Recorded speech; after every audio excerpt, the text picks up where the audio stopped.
सर्दियों का मौसम अपने चरम पर था। पूरा शहर कोहरे की चादर में लिपटा हुआ था।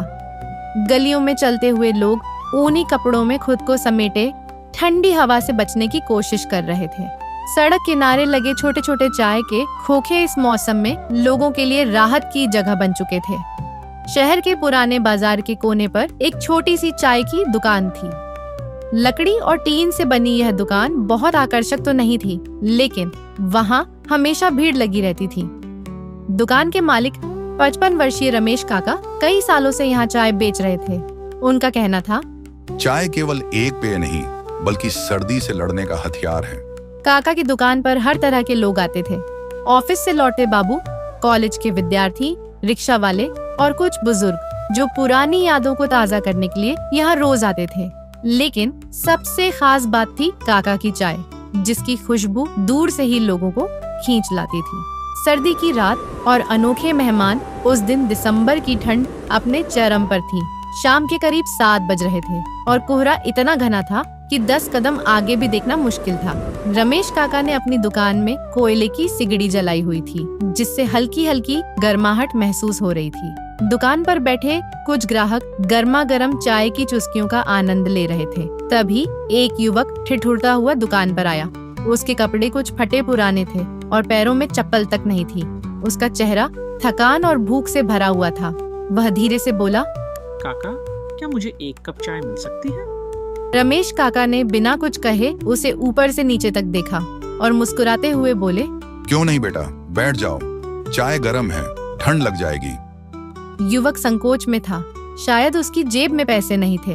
काका ने जैसे उसकी मनोदशा भांप ली और चाय का कप उसकी ओर बढ़ाते हुए बोले, बेटा चाय पी लो, पैसे की चिंता मत करो, ठंड में चाय जरूरी होती है, पैसा नहीं। युवक की आंखें चमक उठी। उसने धीरे धीरे चाय की चुस्की ली और ऐसा लगा जैसे उसे जीवन में पहली बार सुकून मिला हो। चाय पीने के बाद युवक थोड़ा सहज हुआ। काका ने धीरे से पूछा, बेटा कहाँ से आ रहे हो, ठंड में इस हाल में घूम रहे हो? युवक ने एक गहरी सांस ली और धीरे से बोला, मेरा नाम रोहित है। मैं पास के गांव से काम की तलाश में आया था, लेकिन यहाँ आकर ठगा गया। मेरे पैसे और सामान सब चोरी हो गए।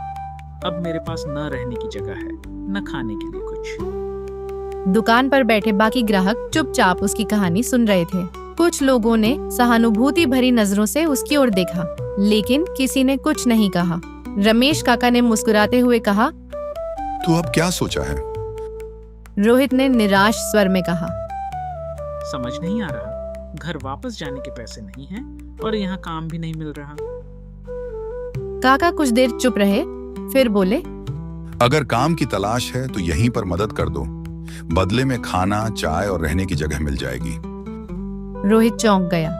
उसे विश्वास नहीं हो रहा था कि कोई अनजान व्यक्ति उसकी इतनी मदद कर सकता है। उसने तुरंत हामी भर दी। उस रात रोहित ने काका के दुकान के पास ही एक छोटे से कोने में सो लिया।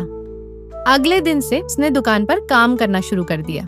वह ग्राहकों को चाय परोसने लगा, गिलास धोने लगा और धीरे धीरे चाय बनाना भी सीखने लगा। काका ने उसे सिखाया कि चाय बनाना भी एक कला है। पानी, दूध, चाय पत्ती और मसालों का सही संतुलन होना जरूरी है। कुछ ही दिनों में रोहित इस कला में माहिर हो गया और उसकी बनाई मसाला चाय लोगों को खूब पसंद आने लगी। धीरे धीरे दुकान की बिक्री बढ़ने लगी। रोहित मेहनत और लगन से काम करता गया और कुछ ही महीनों में उसने इतना कमा लिया कि वह अपने गांव पैसे भेज सके। 1 साल बीत चुका था। वही चाय की दुकान, वही रमेश काका, लेकिन अब रोहित वहाँ एक सहायक नहीं बल्कि परिवार के सदस्य की तरह था। दुकान अब और भी मशहूर हो गई थी। लोग खास तौर पर रोहित की बनाई अदरक वाली चाय पीने आते थे। फिर एक दिन रोहित के गांव से उसका छोटा भाई और माँ उसे लेने आए। वे बहुत खुश थे कि रोहित अब अपने पैरों पर खड़ा हो गया था। रोहित ने काका से पूछा, काका, क्या मैं अब जा सकता हूँ? रमेश काका ने हंसते हुए कहा, बिल्कुल बेटा, लेकिन अगर कभी शहर आओ तो चाय जरूर पीने आना। रोहित की आंखें नम हो गईं। काका, आप सिर्फ चाय वाले नहीं हैं, बल्कि भगवान के रूप में मेरी जिंदगी में आए।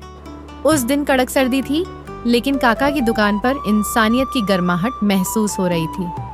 लोग चाय पीते जा रहे थे, और यह चाय सिर्फ शरीर को ही नहीं बल्कि दिल को भी गर्म कर रही थी। मेरे प्रिय बच्चे और वे सभी जो वयस्क हो चुके हैं लेकिन फिर भी कहानी देख रहे हैं, आप सभी को काका की ओर से ढेर सारा प्यार। अगर आपको यह कहानी पसंद आई और आप इसी तरह की और कहानियां देखना चाहते हैं तो कृपया मेरे चैनल को लाइक, शेयर और सब्सक्राइब करें। धन्यवाद। सर्दियों का मौसम अपने चरम पर था। पूरा शहर कोहरे की चादर में लिपटा हुआ था। गलियों में चलते हुए लोग ऊनी कपड़ों में खुद को समेटे ठंडी हवा से बचने की कोशिश कर रहे थे। सड़क किनारे लगे छोटे छोटे चाय के खोखे इस मौसम में लोगों के लिए राहत की जगह बन चुके थे। शहर के पुराने बाजार के कोने पर एक छोटी सी चाय की दुकान थी। लकड़ी और टीन से बनी यह दुकान बहुत आकर्षक तो नहीं थी, लेकिन वहाँ हमेशा भीड़ लगी रहती थी। दुकान के मालिक 55 वर्षीय रमेश काका कई सालों से यहाँ चाय बेच रहे थे। उनका कहना था, चाय केवल एक पेय नहीं बल्कि सर्दी से लड़ने का हथियार है। काका की दुकान पर हर तरह के लोग आते थे। ऑफिस से लौटे बाबू, कॉलेज के विद्यार्थी, रिक्शा वाले और कुछ बुजुर्ग जो पुरानी यादों को ताज़ा करने के लिए यहाँ रोज आते थे। लेकिन सबसे खास बात थी काका की चाय, जिसकी खुशबू दूर से ही लोगों को खींच लाती थी। सर्दी की रात और अनोखे मेहमान। उस दिन दिसंबर की ठंड अपने चरम पर थी।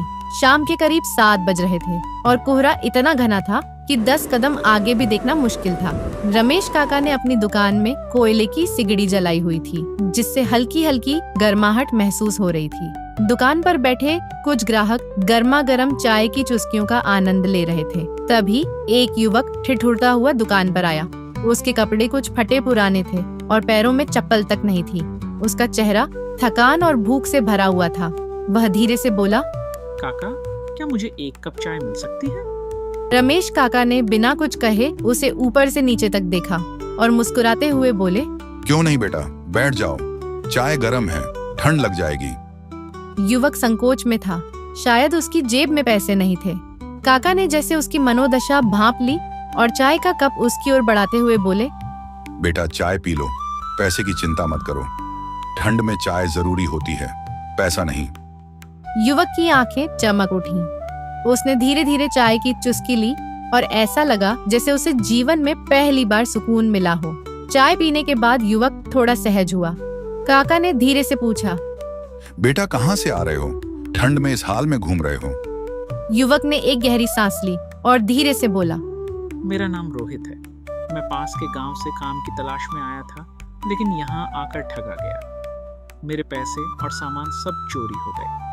अब मेरे पास न रहने की जगह है, न खाने के लिए कुछ। दुकान पर बैठे बाकी ग्राहक चुपचाप उसकी कहानी सुन रहे थे। कुछ लोगों ने सहानुभूति भरी नजरों से उसकी ओर देखा, लेकिन किसी ने कुछ नहीं कहा। रमेश काका ने मुस्कुराते हुए कहा, तू अब क्या सोचा है? रोहित ने निराश स्वर में कहा, समझ नहीं आ रहा। घर वापस जाने के पैसे नहीं हैं और यहाँ काम भी नहीं मिल रहा।